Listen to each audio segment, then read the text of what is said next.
하나님 이 땅을 사는 동안에 매일매일 찬양의 제목이 더 많아지게 하시고 우리의 삶이 전체가 찬양의 제사로 삶의 제사로 드려줄 수 있도록 또한 하나님 함께하여 주시옵소서.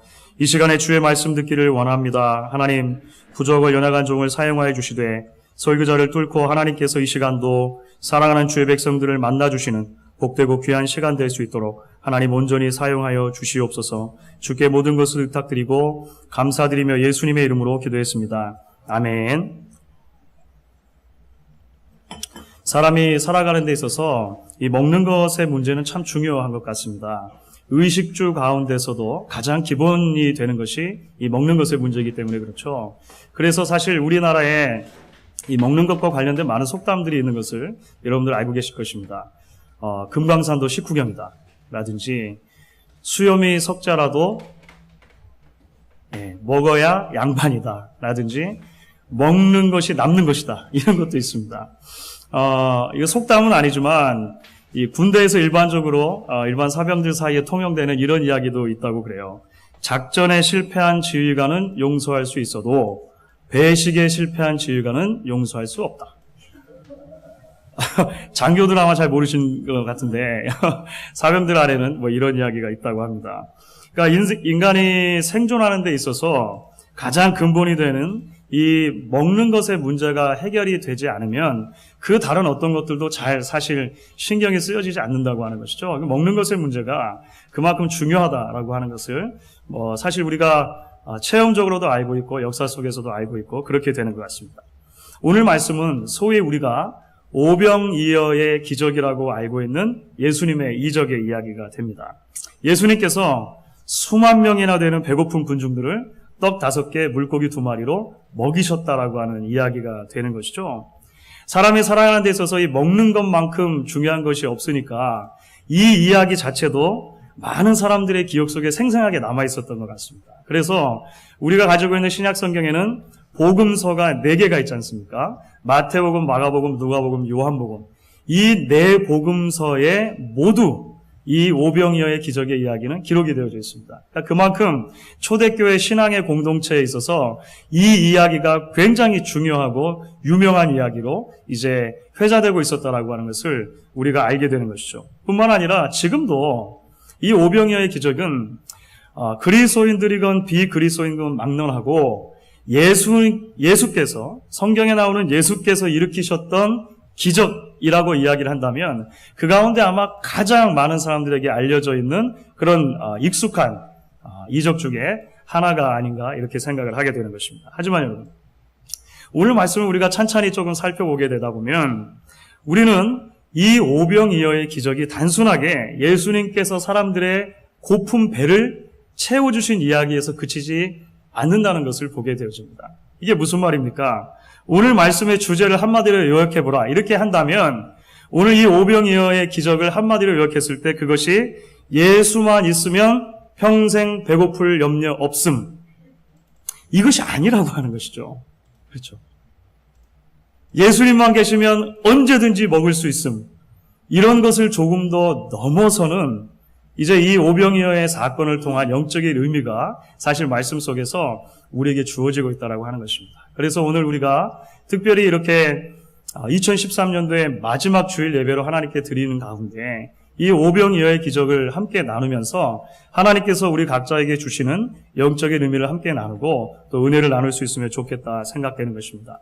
먼저 오늘 말씀을 통해서 우리가 발견하게 되는 첫 번째 진리가 있습니다. 그것은 무엇인가 하면 믿음은 우리가 가진 것이 아니라 끊임없이 예수를 바라보는 결단이라고 하는 것입니다. 믿음은 우리가 가진 것이 아니라 끊임없이 예수를 바라보는 결단이다. 오늘 말씀 가운데 이 중요한 진리가 1차적으로 담겨 있는 것을 보게 됩니다. 자, 오늘 말씀이 6장에 담겨져 있죠. 6장의 앞부분으로 조금 더 거슬러 가시면 예수님께서 12 제자들을 둘씩 짝지어서 전도 여행 보내는 이야기가 등장을 합니다.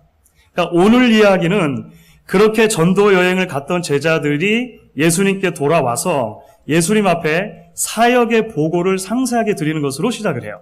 그렇죠? 그런데 이 제자들의 사역 보고를 상세하게 들으신 다음에 예수님께서는 뭐라고 말씀하셨습니까? 그래, 수고했다. 수고를 많이 했으니까 이제 우리가 가서 좀 쉬자 이렇게 하신 것입니다. 그렇죠? 제자들과 예수님께서 이제 사람들의 이 자리를 피해서 좀 한적한 곳으로 가서 쉬기를 원하셨다는 것이죠. 그래서 평소에도 자주 가시는 것 같은데 이제 배를 타고 바다를 건너서 한적한 곳, 즉 광야로 예수님께서 제자들과 함께 가셨다는 것입니다. 그런데 이번에도 역시 예수님의 주변에 많은 사람들이 모여들기 시작했습니다. 예수님께서 그렇게 가신다는 것을 아시고 이제 사람들이 예수님을 추적해 가기 시작한 것이죠. 오늘 특별히 33절 말씀을 보시게 되면요, 아예 사람들이 예수님께서 가는 것을 알고 예수님께서 제자들과 함께 갈 곳에 미리 가 있었다는 거예요. 미리. 그렇죠. 그러니까 예수님은 제자들과 함께 가서 좀 쉬었으면 좋겠다라고 하는 마음으로 이 쉬기를 기대하고 그 광야에 딱 도착했는데 거기서 예수님을 기다리는 것은 무엇입니까? 수만 명의 군중들이었어요. 수만 명의 군중들. 예수님께서 그들을 마다하지 않으시고 그들을 가르쳐 주셨습니다.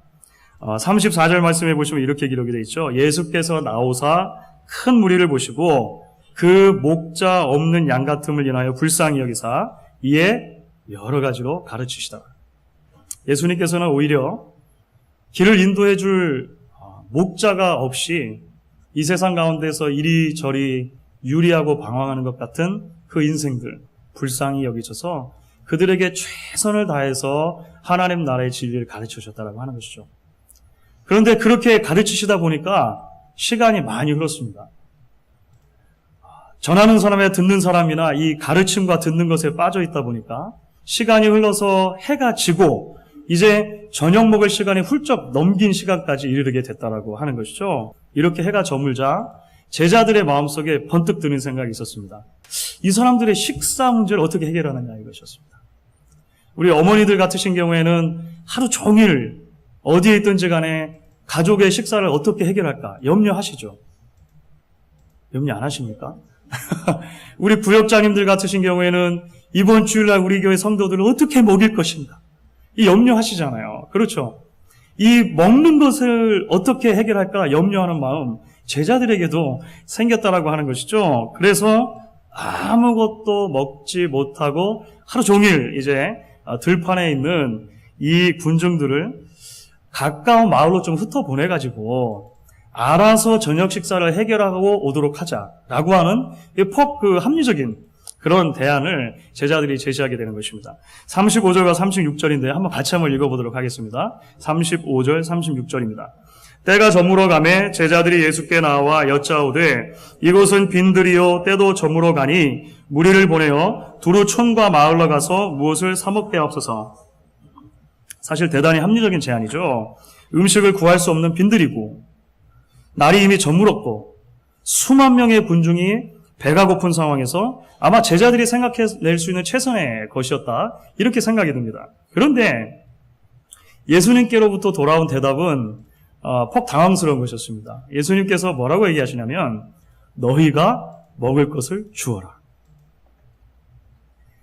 여러 사람의 밥을 해보신 분들이라면 이 상황이 지금 얼마나 당황스러운 상황인지 아실 거예요.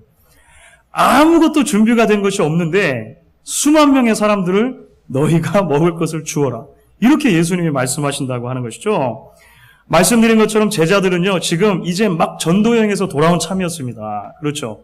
그런데 6장의 전반부를 거슬러 올라가면 예수님께서 제자들을 전도여행 내보내시면서 그들에게 특별히 당부하셨던 말씀이 있습니다. 그것이 마가복음 6장 8절에 기록되어 있어요. 예수님이 뭐라고 말씀하시냐면 명하시되 여행을 위하여 지팡이 외에 양식이나 주머니나 전대에 돈이나 아무것도 가지고 가지 말라. 그러니까 예수님이 이미 아셨던 것입니다. 지금 제자들이 전도여행 갔다 돌아왔을 때 그들에게는 어느 양식도 아무런 양식도 없고 아무런 돈도 없고 그러니까 지금 제자들이 이 군중들을 먹일 만한 그런 형편에 처했지 않다는 것 예수님께서 잘 알고 계셨다라고 하는 것이에요. 그러니까 이 제자들이 얼마나 당황스럽겠습니까? 예수님께서 계속해서 이어서 그런데 말씀을 해주시죠. 군중들이 가지고 있는 음식을 좀 파악해보라 이렇게 이어서 말씀하시는 것입니다. 그래서 제자들이 이게 도대체 무슨 말씀일까 생각하면서도 이제 군중들 사이를 돌아다니면서 혹시 먹을 것을 가져온 사람이 없는가 물어보았겠죠. 그리고 나서 겨우 가지고 온 것이 무엇이었냐면 보리떡 5개, 물고기 2마리 이렇게 된 것입니다. 요한복음에서는 이 양식을 가져온 것이 어린아이였다고 기록해요. 그러니까 어린아이의 도시락이었다라고 기록을 합니다.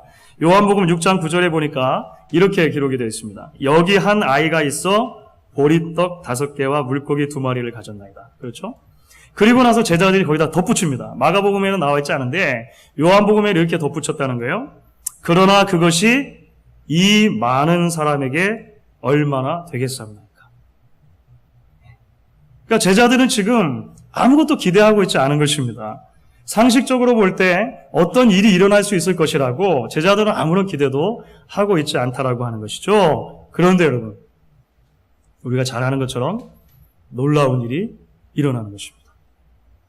예수님께서 그 보리떡 5개, 물고기 2마리를 가지고 하나님 앞에서 축복의 기도를 드리시고 그 다음에 그것을 떼어서 제자들에게 나눠주시면서 그 많은 사람들에게 주라고 명령하셨는데 거기 모였던 모든 사람들이 다 배불리 먹고 그것도 남아서 12광주리에 차게 되었다라고 하는 것입니다.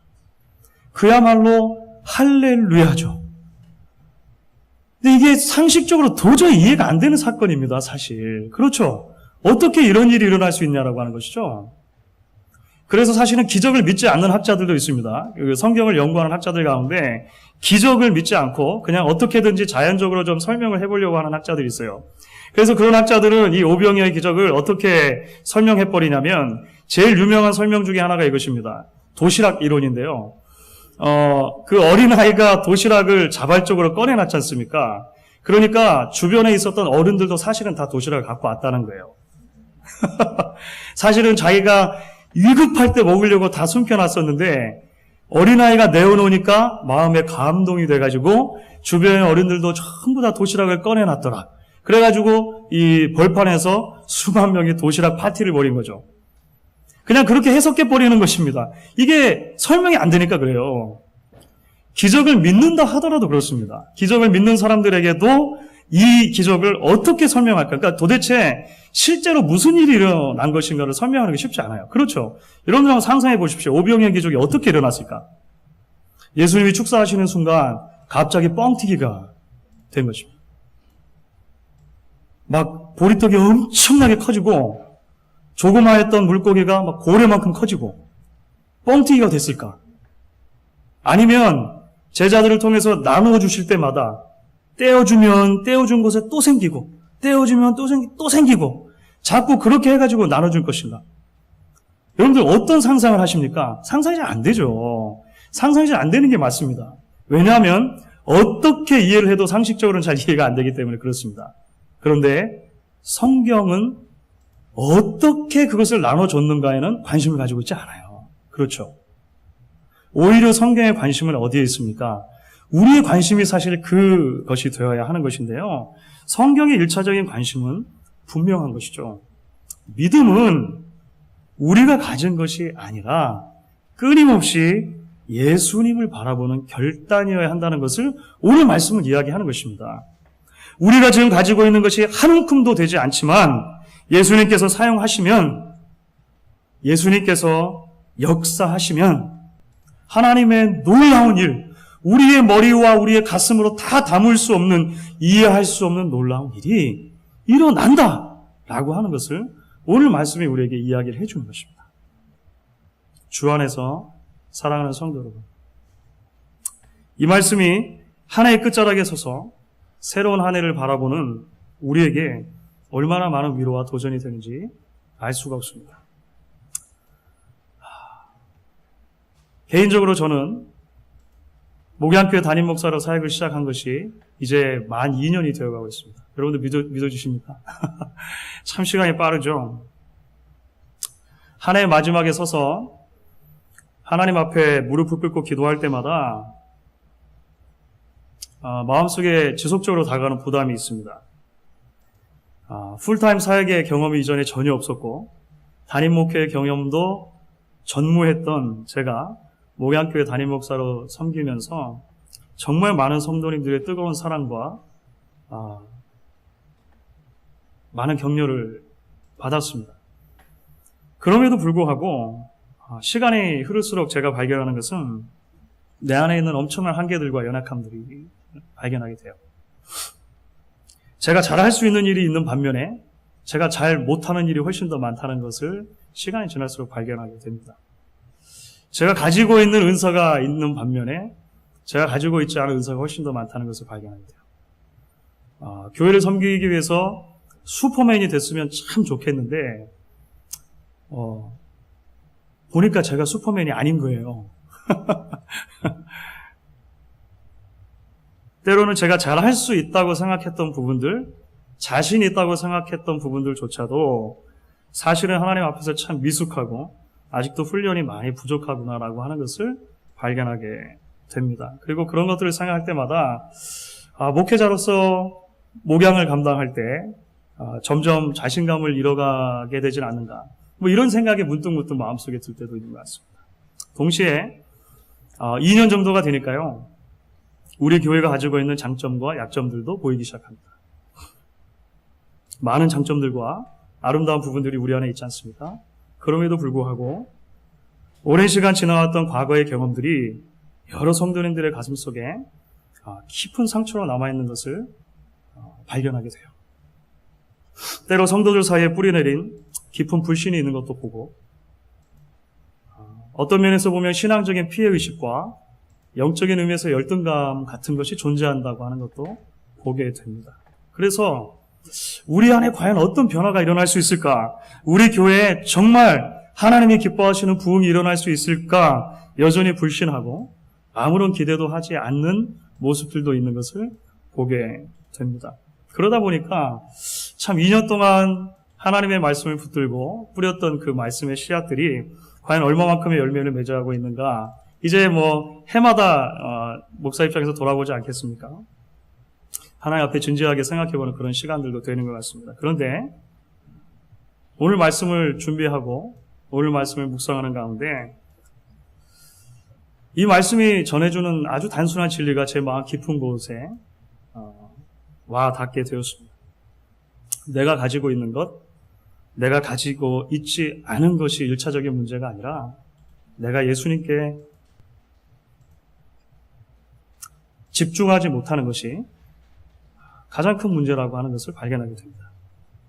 우리가 가진 것, 우리가 가지지 않은 것에 집중할 것이 아니라 예수님의 능력에 집중해야 할 것이라고 하는 이 단순한 진리가 제 심령 가운데 깊은 위로와 소망과 또 도전과 자유를 가져다 주는 것을 말씀을 준비하는 가운데 깨닫게 되어집니다. 사실 많은 경우에 우리는 우리에게 없는 것에 집중하게 됩니다. 그렇죠.